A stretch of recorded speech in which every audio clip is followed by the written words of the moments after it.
I know what you're thinking. You're kind of going, well, duh, prayer. It's obviously going to be a devotion for Christians.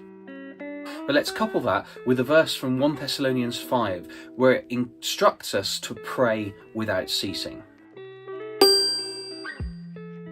But let's be honest here, let's lay all the cards on the table. If we're to be devoted to prayer, and we're looking and seeing that Christians are doing stuff together in fellowship, prayer meetings aren't really on the top 10 list of Christian activities to do during the week. It's kind of a shame.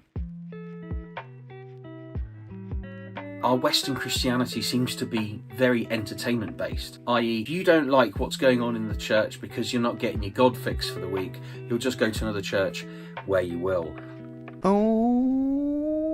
Even in these big churches, they're seeing less than 10% of the actual congregation come to a prayer meeting. Does that mean that mature Christians are hard to come by?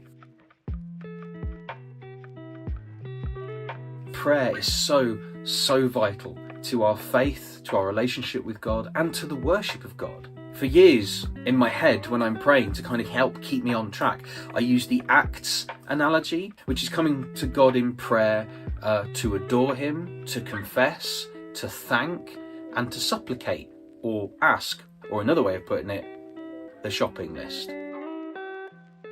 And it's really good to have these things that can help us to pray, because actually, in our human nature, we get bored.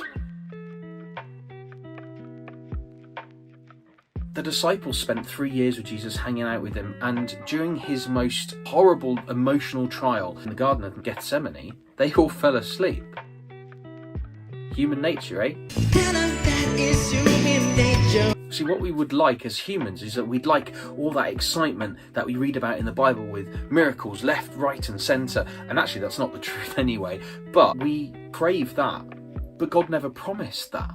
Oh, I get it! What He did promise was that He would never leave us or forsake us. Celebrate! So, let's look at that, shall we? God has made a promise that He would never cease being with us, and He would never cease not forsaking us, and in return we are to pray without ceasing. Come on, Bible, how are we meant to do that?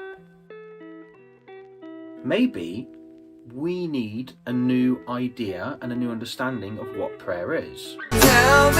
We see prayer in the Bible and in our churches modelled verbally. Obviously, we see in the Bible also that they can be written down, but are there other ways of praying? Think. In a lot of ways, just like worship, prayer is communication with God. And like there are many different ways to show God His worth, maybe there are many different ways that we can actually pray. Remember, prayer isn't just about asking for stuff. The Greek, it's the Greek again. In Thessalonians, it has the connotations of without intermission. I guess that our lives have to be a prayer, right? Think about the people that you spend time with throughout the week. Are you hiding any of your relationship with God from these people? Does that mean that your prayer is interrupted?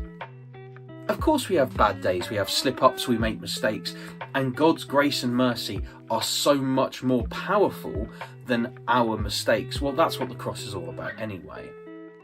But Jesus says that we are a city on a hill. We cannot be hidden. And just like a city is on a hill and it can never stop being a city, maybe we can't stop being people of prayer.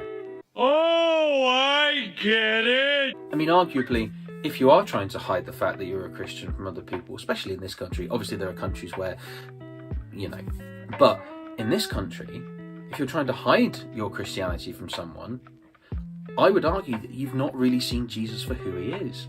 Because once you've seen His glory and His majesty, and you've recognised your own sin, you'll just want other people to know that too. Just remember that Jesus has actually asked us to leave everything of the world behind. Of course, this doesn't discount our verbal prayer habits of praying out loud, praying in our minds, but it's about that journey and about that discovery of what it means to be somebody who prays without ceasing. And actually, isn't that going to be a devotion all on its own? Oh, yes. So, just because it's obvious, don't let this devotion pass you by. Be devoted to prayer.